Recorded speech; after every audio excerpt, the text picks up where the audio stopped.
កាលពីវីដេអូមុនខ្ញុំបានទៅទស្សនារួចមកហើយនៅមជ្ឈមណ្ឌលប្រឡ័យពូជសាសន៍ជើងឯក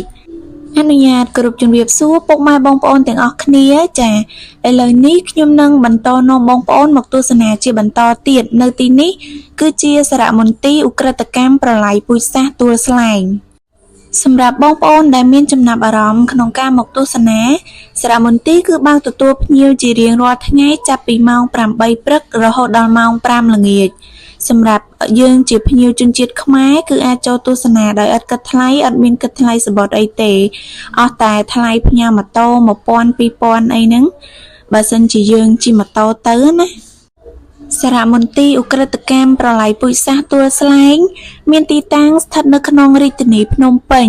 មានបណ្ដោយប្រវែង600ម៉ែត្រទទឹង400ម៉ែត្រហើយទីនេះគឺជាអតីតសាលារៀនកាលពីកំឡុងឆ្នាំ1960តាមរយៈការសិក្សាប្រវត្តិសាស្ត្របានប្រាប់ឲ្យយើងដឹងថាប្រទេសយើងបានឆ្លងកាត់នៅសម័យសង្គ្រាមដ៏ជូរចត់ជាច្រើនលើកច្រើនសាររហូតមកដល់ថ្ងៃទី17មេសាឆ្នាំ1975ប៉ុល ពតបានរឹបអូសយកបានទីក្រុងភ្នំពេញហើយគេក៏បានយកសាលារៀនមួយនេះធ្វើជាកន្លែងឃុំឃាំងនិងធ្វើទារុណកម្មសួរចម្លើយអ្នកទោសដែលមានឈ្មោះថាមន្ទីរស21ដែលពាក្យសមានន័យថាសន្តិសុខហើយ21គឺជាលេខសម្ងាត់ទារុណកម្មទៅលើអ្នកទោសដែលគេបញ្ជូនមកទីនេះពិតជាសាហាវព្រៃផ្សៃខ្លាំងណាស់សូម្បីតែពេលថតរូបអ្នកដែលអត់មានអាវពាក់គឺគេយកមកជុលខ្ទាស់ផ្លាកឈ្មោះហ្នឹងគឺ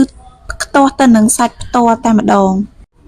នៅក្នុងសារមន្ទីរមានអគារសំខាន់ចំនួន4អគារគឺអគារកខកខដែលក្នុងអគារនីមួយ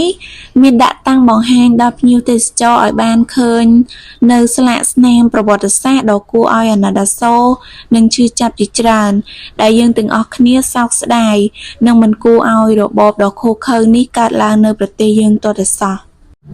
ក្រឡេកមកមើលអគារនៅខាងក្រោយខ្ញុំនេះគឺជាអគារក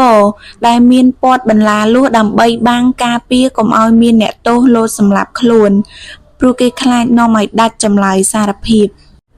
នៅខាងក្នុងអគារនេះមានអតីតបន្ទប់ឃុំឃាំងតូចដែលបច្ចុប្បន្ននៅរក្សាស្ថានភាពដដែលជាន់ខាងក្រោមជញ្ជាំងឥដ្ឋឯជាន់ខាងលើគឺជាជញ្ជាំងធ្វើពីឈើដែលមានទ្វារបិទបើក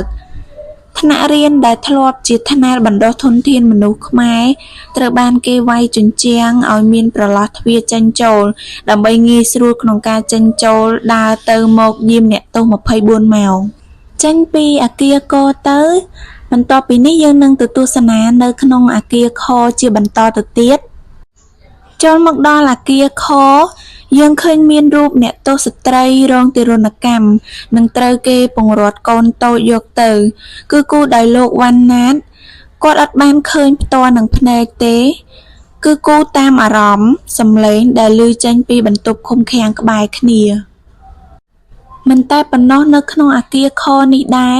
គឺនៅមានរូបភាពធ្វើទារុណកម្មសាហាវព្រៃផ្សៃឧបករណ៍ធ្វើទារុណកម្មនិងសម្រាប់អ្នកទោសឥតញញើតដៃរបស់ពួកខ្មែរក្រហមក្នុងនាមជាកូនខ្មែរជំនាន់ក្រោយគឺពួកយើងមិនគប្បីបំភ្លេចចោលនៅប្រវត្តិសាស្ត្រក្នុងរបបខ្មៅងងឹតនេះទេប៉ុន្តែគួរត្រូវចងចាំទុកជានិច្ចនិងរួមគ្នាបណ្ដុះស្មារតីជាតិនិយមស្រឡាញ់អត់ឱនយោគយល់អធ្យាស្រ័យដល់គ្នានឹងគ្នាជៀសឆ្ងាយពីការប្រើប្រាស់អំពើហិង្សានិងកាប់សម្លាប់គ្នាហើយងាកមករួបរวมសាមគ្គីគ្នាកសាងជាតិឲ្យបានរីកចម្រើនជាចុងក្រោយនាងខ្ញុំក៏សូមចូលរួមឧទ្ទិសកុសលផលបុណ្យជូនដល់វិញ្ញាណក្ខន្ធជនរងគ្រោះស្លាប់ដោយអយុត្តិធម៌ទាំងអស់សូមឲ្យបានទៅកាន់សុគតិភពសូមអរគុណពុកម៉ែបងប្អូនទាំងអស់គ្នាដែលបានទស្សនាវីដេអូនេះតាំងពីដើមរហូតដល់ចប់ចាំជួបគ្នានៅវីដេអូបន្ទាប់ទៅកាន់ទិសដៅថ្មីទៀត